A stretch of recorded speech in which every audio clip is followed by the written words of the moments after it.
And Jeff, you've been saying for quite a while that commodities is the place to be, especially oil. We've actually seen oil prices pull back this week, despite the headlines that we've seen. Are we reaching a top, or would you say that this is a place you would continue to be for the foreseeable future?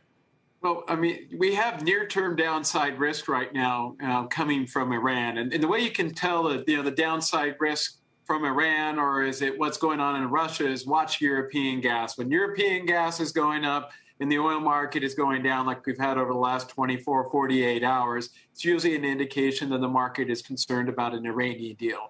Now, the question is this a speed bump or is it something bigger? We take the view it's much more of a speed bump.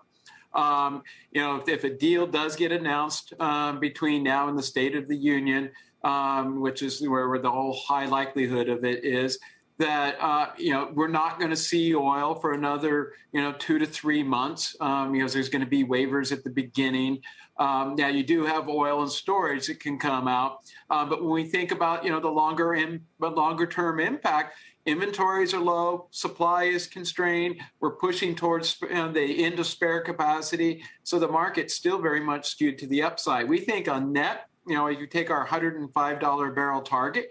For the end of the year, it might move it down to 98. But there's a lot of uncertainty around that. I'm not going to say that's going to be the full hit. And let's also remember, a lot of this is being priced in as we're speaking right now. So I want to emphasize, if we did see a deal, it does not derail the longer term story. Just to be clear on this, the people are worried about a deal being struck. We should probably be very clear that those are investors who are worried about it because it means that oil prices will come down. A lot of consumers kind of eagerly hoping prices will come down, too. If there were a deal to be cut with the Iranians, what would it look like, and why do you think it's only a speed bump in terms of preventing prices from going higher? Well, let's first put it in the context of what Iran is exporting right now. I like to point out Iran is exporting 2 times the amount that it was during the JCPOA to China. So it is exporting, at least 700,000+ barrels per day of crude right now. Now, in terms of thinking the incremental barrels that could come on, obviously, they have to get the inspectors in, get approved, just like we did when we went through this in 2015. And then once you get the inspectors approved that that everything meets the conditions, then the oil starts to being exported.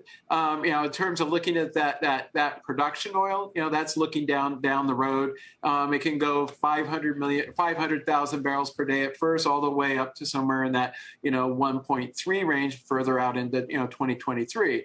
So it's meaningful, but it's not absolutely massive and game changing in any shape or form. But I think the key issue is we don't have a deal yet. It's still speculation. And 2, you got to, once it's approved, you got to get the inspectors in there. And there's a lot of different hoops you got to get through before you actually see the oil. So it would be a welcome reprieve to a very tight market, but there's still a lot of uncertainty around it.